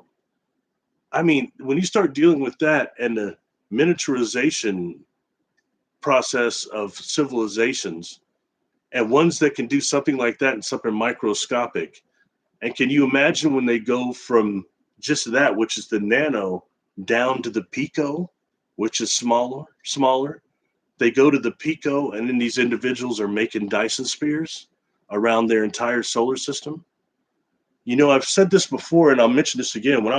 That last time I was at that Ascetti Ranch in 2019, that night, no one, James Silly Gilliland never told me that they had these. He had like what is it, like $8,000 infrared binoculars. They're super expensive, even more expensive than the ones that Missy had at this last. The lady Missy had at this North Carolina conference I just came from about a month ago. Anyway, she had three different goggles we were watching out there, and pretty cool. I saw something shoot out of the earth going up. Very interesting. Anyway, out there at the Ascetti, it's really dark out there in that field of dreams. And I put on these goggles, and I'm zooming in a little, and I start seeing what looks like, in literally, you're looking at other constellations, these stars going from constellation to constellation. Actually, galaxy to galaxy almost, it looked like. Okay, I mean, it was unreal. And you can look at the acuity, the visual acuity. I'm pretty good with that. This wasn't just satellites or anything people are doing, because people are seeing stuff and people got their phones out. That one's not a satellite. This was different. I was zooming in. There's way out there. And I started kind of tripping out. People started laughing. I said, have you not looked at this? How can you laugh? What do you think it is you're seeing? When I had Rudy Shields that took an interest in my experiences, and we got to talking, he called me once a week, and we talked for a couple hours. It went on for a couple months. Fascinating man.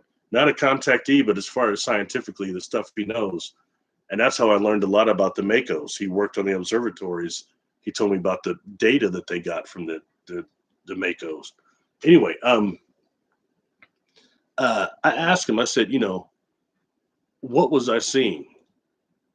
And he asked, what do you think it was? I said, I think it was Dyson spheres going into hyperspace from one constellation to another, or maybe one galaxy to another. I don't know. It was far. It was going to little clusters of lights, so it might be, anyway. I said, that's what I think it was. I mean, I have no other explanation for what I was seeing that far out, but they were the size. They have to be Dyson spheres because they were the size of the stars. Look like stars moving from one to the other in that way. And his response, Barry, I look like stars moving from one to the other in that way. And his response, Barry, I think they're exactly what you think they were. That's what he said. Because, I mean, that took me into things like I start thinking about what they call fast radio bursts. And the fast radio bursts that are being seen, I think that goes into more into the gamma ray spectrum and some other things, and when you start actually dealing with some other ways of propulsion, actually, that they're not talking about a lot. Anyway, just food for thought again. I'll probably sign off because I think everybody's probably tired of me talking now. Wow.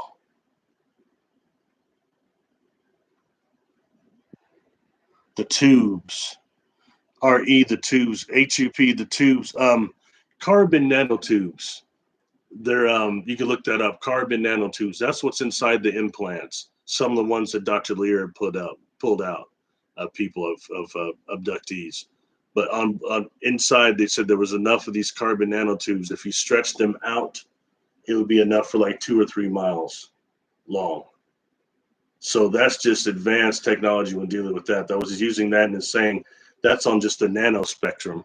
If you went down to the pico, it'd be even smaller. Pico is a smaller spectrum.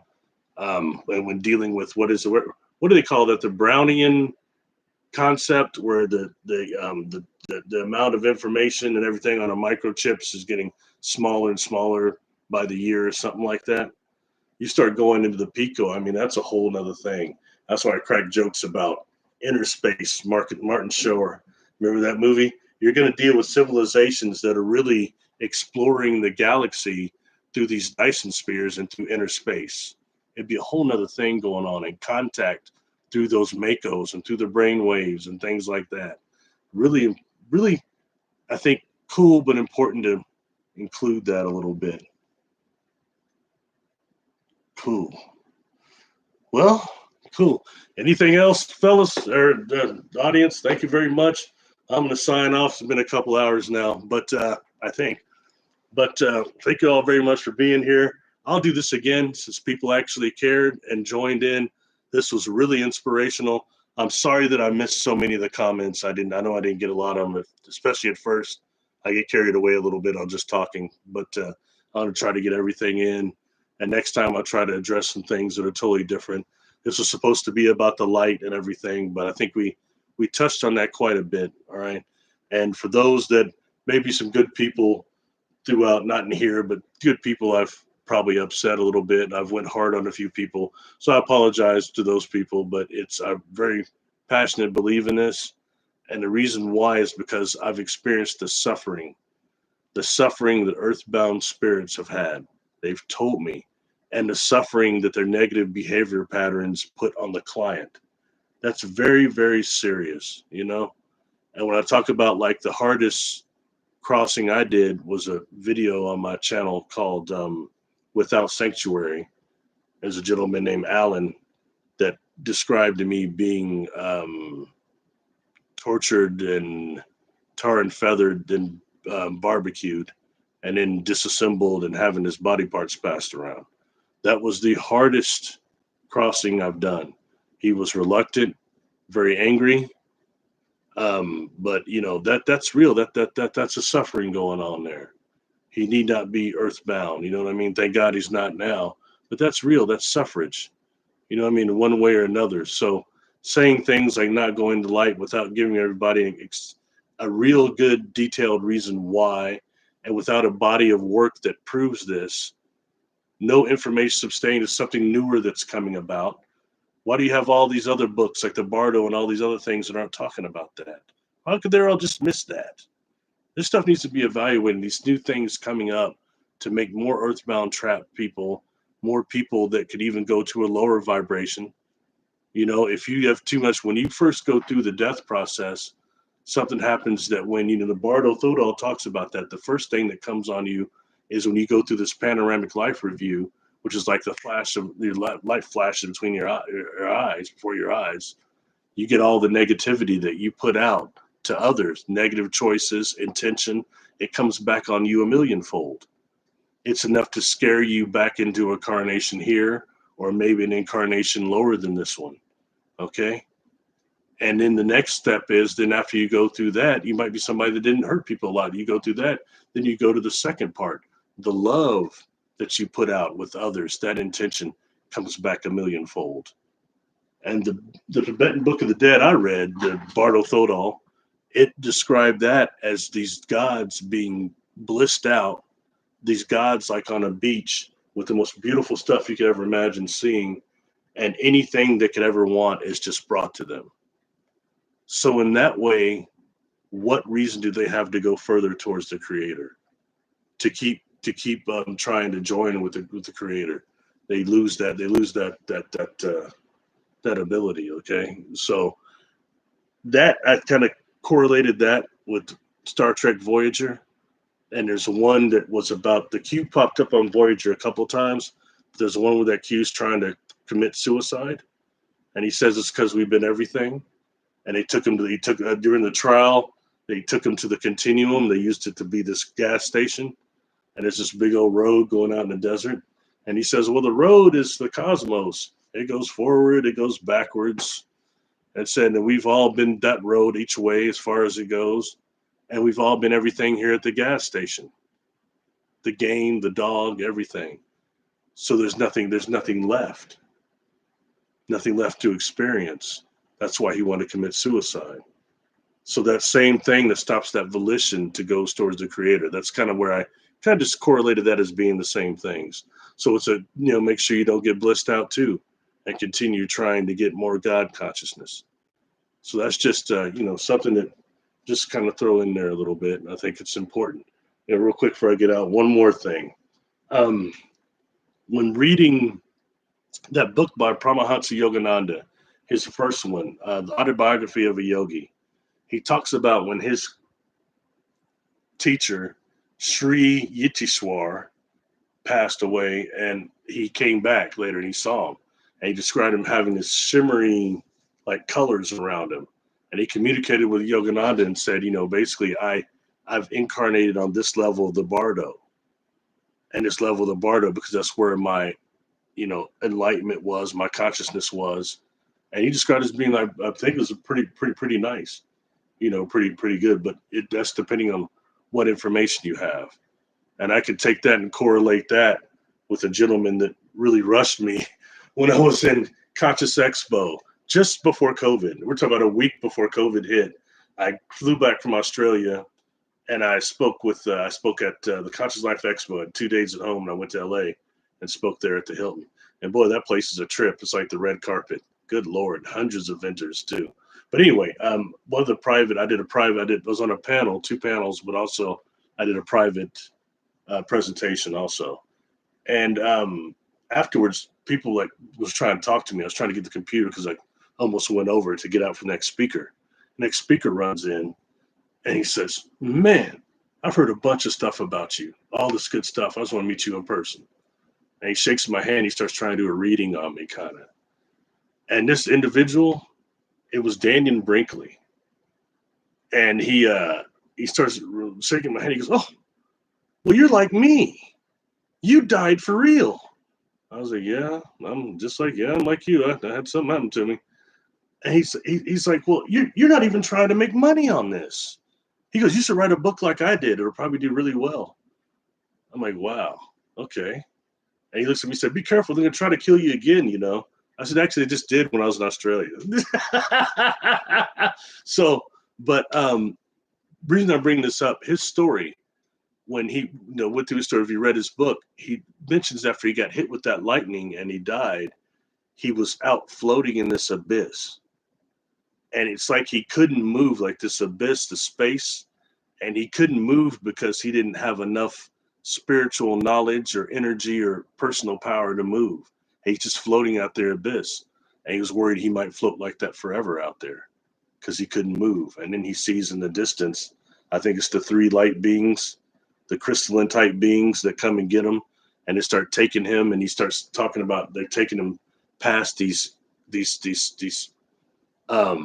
palaces, these crystalline palaces, and he finally goes to one. That's where he gets his training.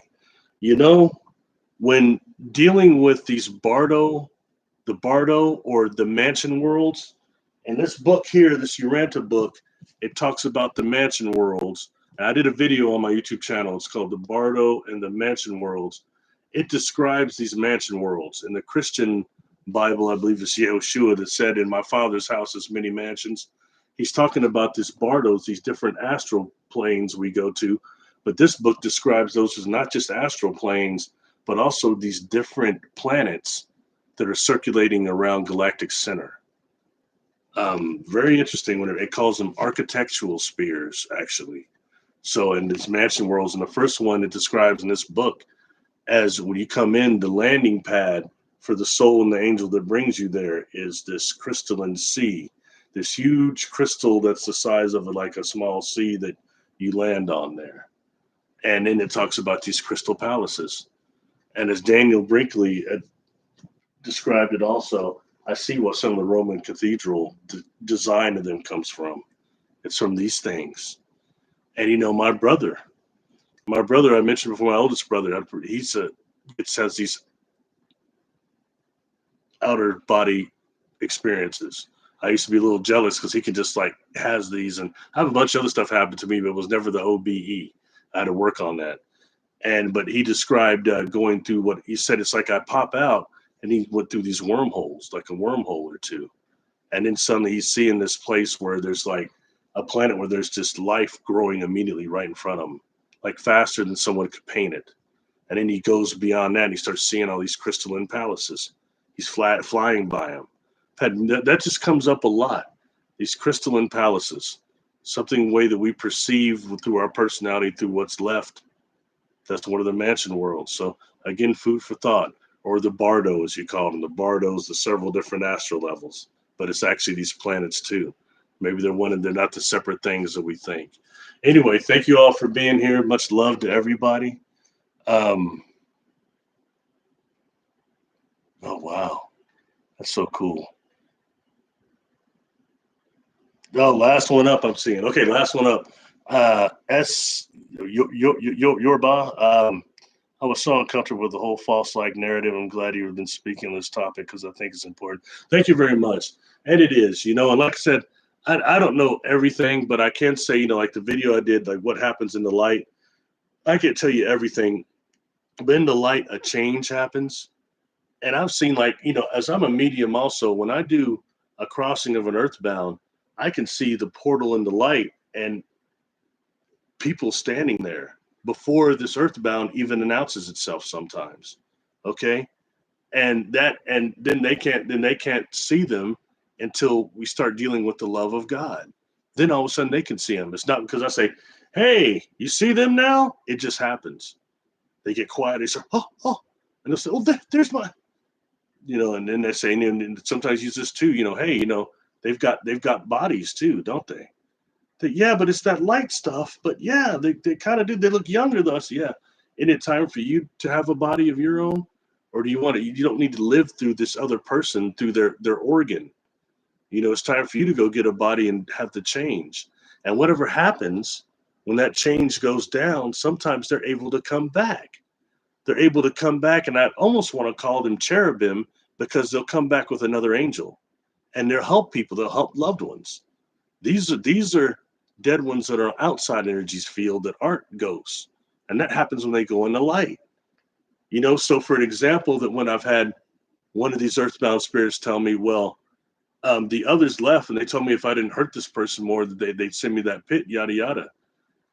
And then I get them to cross over. I say, well, they're going to be upset with you because now you've talked to me and you've even been talking about God and the light. So you might as well go ahead and cross over into the light because they're going to be waiting on you. When I'm gone and this is done, they're going to be waiting to torture or whatever it is they do. So they go ahead and cross over. You know what I mean? And not that I'm trying to use a scare tactic, but I mean, it's the truth. You know what I mean? And it's important, I think, getting as many of these crossed over as we can. So with the light, that type of a change comes. You can have that, and a lot of times people when these earthbound spirits will tell me, like the one guy said, I can't get any more drinks in there. And, and I killed somebody. I think I'm going to go in there and burn. Horrible pain. All I could say is, so far I've seen it doesn't work quite like that in there. But you're going to have to do a change. Some change occurs in there. So I can't tell you everything that happens in there, but I can say it's not just a reincarnation cycle. And, and I already named the institute that was saying that a lot.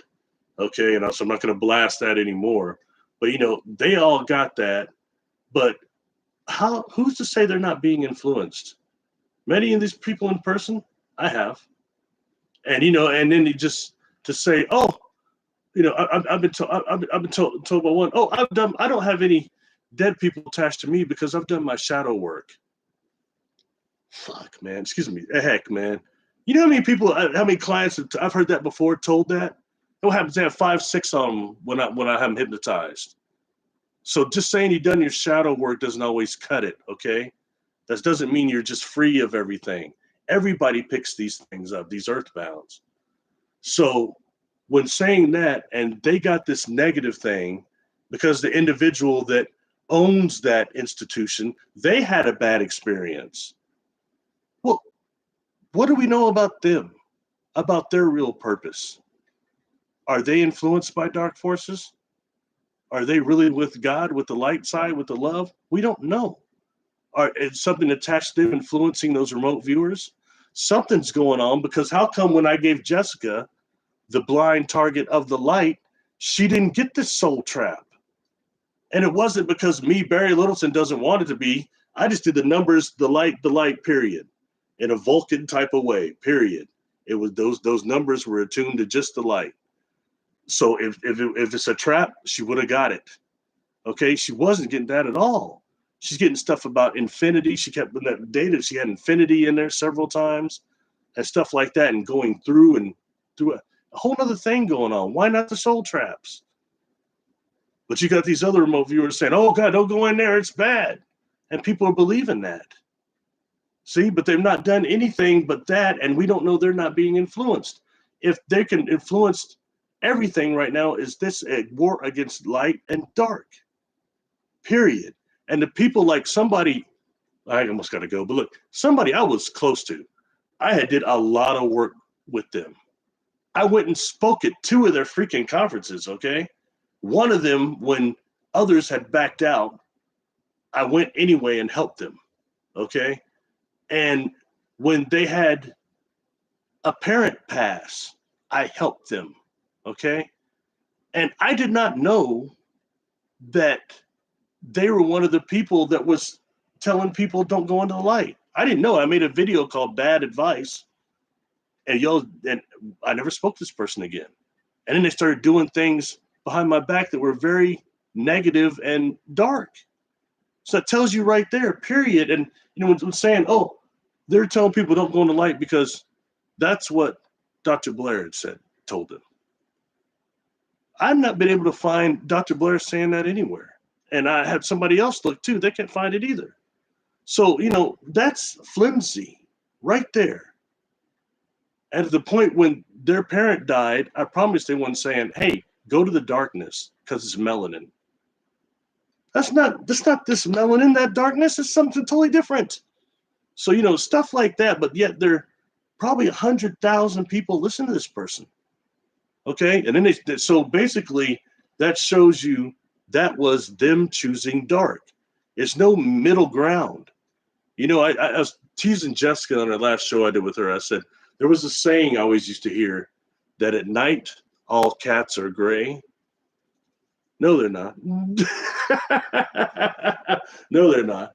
This is it's a good and an evil thing. And right now, this whole thing against the light is to put people against the light. And that means you're for the dark and the darkness. I put that video out. I got attacked by a few people. I just wound up erasing it because I found myself getting triggered. Just like when I, like an idiot on Facebook, I put up the deal. What if you go to the other side in the higher realms and you see people that shouldn't be there? And you know that they've killed people. They were horrible people in life, but you see them over there. Does that mean that the light is a trick? Or does it mean that we don't fully understand consciousness, especially redemption? And it triggered a bunch of people. They started spouting off. I got triggered. I went hard. Just a person, you know what I mean? So anyway, but just things that nature. And then, some of the people that you see the way they attack about it, they get very upset. They're upset about the light. It's a trick. It's a reincarnation trick, and that's just the way it is. Well, how do you know? And they won't go into detail. How do you know? What evidence do you have? What data? None. It's stuff you heard from somebody else, somebody you believe in. And maybe they had the negative experience, but that's not the majority. And and I'll tell you right now, folks, I'll never lie to you. When I get a regression and this comes up and that's the main thing, I'll tell you, hey, I ran into this. I have no reason to lie. All right. But I mean, right now it's not, because it's not the normal deal. It's not our normal progression. Running from the light, not going into it. And I asked the earthbound spirit, why didn't you go into the light? And they'll tell you. I've had one tell me, well, it just wasn't fair because I was only 19. And it was there, but I ran in the field over there and I squatted down. And after a while, it finally went out. But then I was just lost. No one could hear me anymore. I can't interact with anybody anymore. I have to catch rides, stuff like that. You know what I mean? So this is food for thought. It's real serious though, because what they're telling people brings suffrage. And if they can meet the criteria and I let out, and they can tell me really something, a real system that is you can't go into light, but do this, and you're going to be just great. And there should be a bunch of people that did it then. There should be something written about it in ancient scriptures too. You should be able to find all these things and back this up easy. Because the burden of proof is on them, not me. It's on them. I've done the work. They've not done the work. I can see. Most of them can't see. I died. Most of them ain't died. So the burden of proof is on them, period. And I don't want anybody worrying to say, I'm so worried about this and that, man. And when you get out of the body, when you get done going through the shock of death, depending on how you died, when you get through going through the shock, you do have great discernment, much more than you think. Great discernment. I found that out like when I encountered my loved ones when I had died, and I was only like halfway there. Okay. And when I can tell you this, I don't believe they were holographic projections. I don't believe they were a demon trying to fool me. It was them. Don't you know how your loved ones feel? Just like when you want to summon angelics around you, you remember how they feel when you felt them. When you want to bring someone that's earthbound around, or a loved one maybe that's been in the light, feel them, what their vibration felt like when they were alive. I know what they felt like. It felt like them. So it's nobody's going to tell me anything different because they don't believe. That's their thing and their experiences. So I won't argue with these people anymore. Hey, they believe what they believe. But it sucks because hopefully if they get earthbound, they meet somebody like me or somebody like you all that will help them out. Okay. So that they can have a decent existence and then go ahead and go through the reincarnation cycle wherever, however, whatever. You know what I mean? So much love to everybody.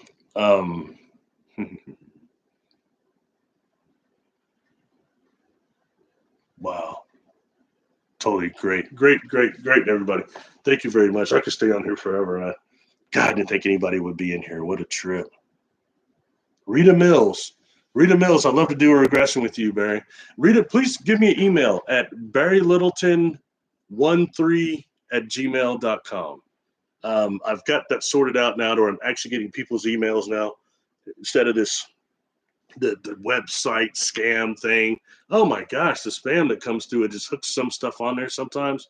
I think I got that, and I'm starting to go through spam more too. But send me an email, and I'll be happy to schedule something in with you, whether it be past life regression, ET regression, or whatever type you want to do. We can hook it up definitely. And so anybody else too that wants to do a session with me, send me an email.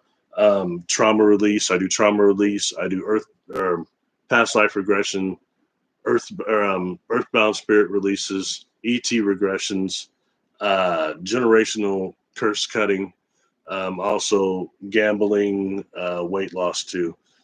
So all those things just hitting me up. This hypnosis I think is kind of cool. I do readings too, but to me the hypnosis is a little better because the person, you're doing it yourself.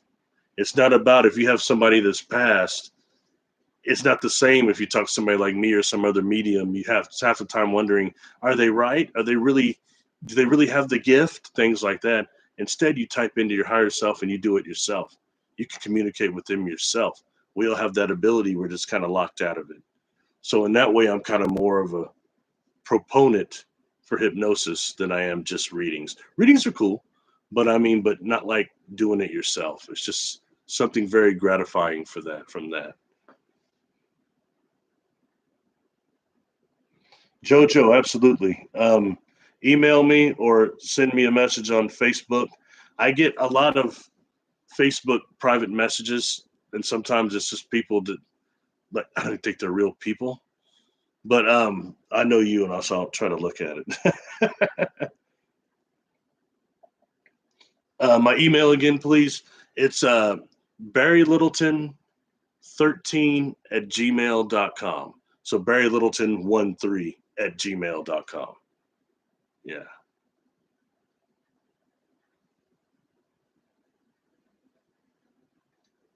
Wow. So cool. Okay. I'm letting everybody go. People probably tuning out anyway. I think it says there's 68 people still in here. Oh, wow. It was 73 at its biggest. I can't believe 73 people tuned into this. Or 68 are still here right now.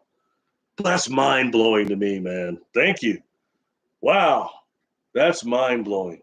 Because Spirit really just wanted me to do this. So I'll do it again. And just please, everybody, let me know a topic you'd like me to address next time. And I'll try to be more involved in the chat, not so obsessed, and learn some other things about how to flash this stuff up here and all the cool stuff I see Jessica and everybody else doing. So anyway, everybody have a good night. All right. Much peace and energy to everybody. Thank you for coming. Please do a protection over yourself when you go to sleep tonight. I wish everybody beautiful dreams, much relaxation. Hit me up with an email, and let me know how you like this. And hopefully I'll see everybody again. Peace and love, everybody. And take care. Wow. I sign out being totally blown the F away. Yeah, that's all I'll say. Good night, everybody. Take care.